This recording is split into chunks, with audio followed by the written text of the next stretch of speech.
Hey everyone, and welcome back to our deep dive into the world of Hollow Street.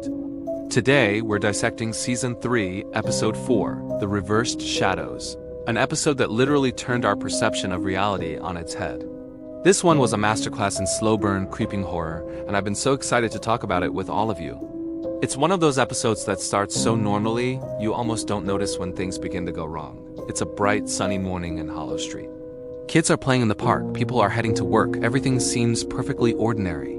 But the genius of the writers is how they use that very ordinariness to create a sense of profound unease. The first hint that something is amiss isn't a loud bang or a shocking reveal. It's subtle, almost imperceptible. The episode opens with a series of seemingly disconnected shots, a security camera overlooking a quiet alleyway, a teenager filming a skate trick on their phone, a tourist taking a picture of the old clock tower. At first, you think it's just establishing the setting, showing us another day in the life of the town. But the directors are planting a seed. On a second watch, you realize what's happening. In every single one of these recordings, the shadows are wrong. They aren't behaving as they should. While the people in the footage are still, their shadows are seen to twitch, to shift ever so slightly, moving just before their owners do. It's a blink and you'll miss it detail, designed to get under your skin without you even knowing why. This is classic Hollow Street, using modern technology to reveal an ancient, unnatural horror. The camera, an instrument of truth, becomes the first witness to a lie against nature. The first character to notice something is off is Sarah, the local astronomy enthusiast we met back in Season 2. She's out on her balcony, calibrating her telescope for some solar observation.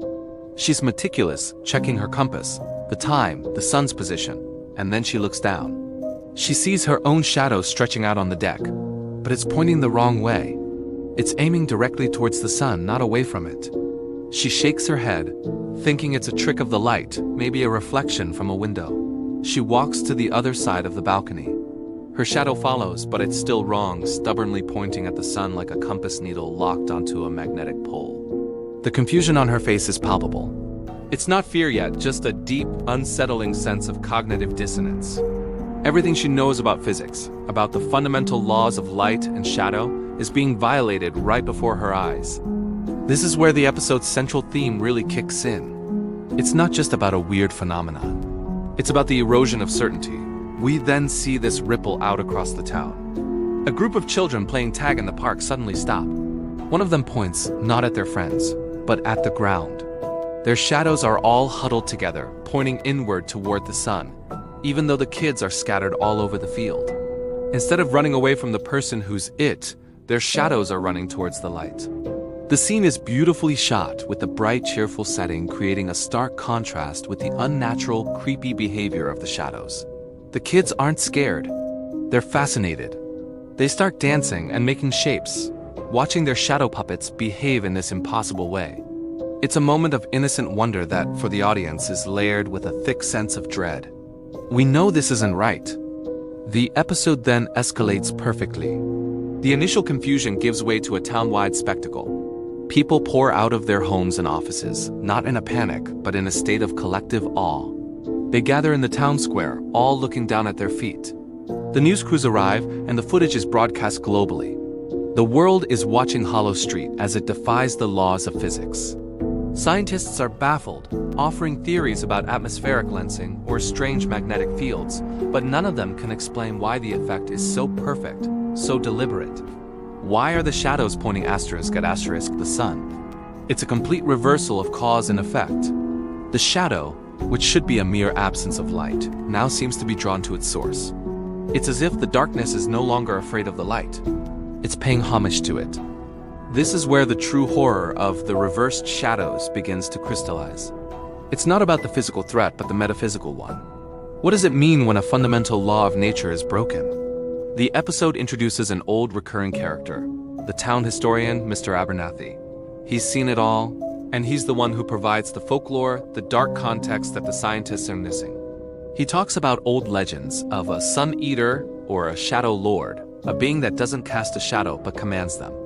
He speaks of a time when shadows were not passive followers, but active hunters, tethered to us but with a will of their own. He suggests that this isn't a random event, but a sign, a signal. The shadows are not being pulled. They are answering a call. The sun, the source of life and light, has become a beacon for something else entirely. The climax of the episode is both spectacular and deeply personal. As the sun reaches its zenith, directly overhead, something incredible happens. For a brief moment, everyone's shadows disappear, as they should. There's a collective sigh of relief. Maybe it was all just a temporary glitch. But then, as the sun begins its descent, the shadows reappear, and they've changed. They are no longer just pointing towards the sun. They are elongated, distorted, and they begin to move independently. Sarah, watching from her balcony, sees her shadow lift an arm, even though her own arms are at her sides. In the town square, the crowd's shadows begin to merge, forming a single, massive, shifting shape on the ground. The playful atmosphere is gone, replaced by raw, primal fear. The shadows are no longer a reflection of them. They are a mockery. They are puppets, and it's becoming terrifyingly clear that something else is holding the strings. The final scene is pure nightmare fuel. We see a close-up on a child who has fallen and is crying. His mother rushes to help him, but her shadow doesn't. Her shadow stays standing, and then it turns its head to look directly at the camera, an act its owner is completely unaware of. It's a chilling moment that confirms our worst fears. The shadows are not just reversed. They are inhabited. They are no longer ours. The episode ends there, leaving us with a million questions. What is controlling them? What do they want? And what happens when the sun finally sets?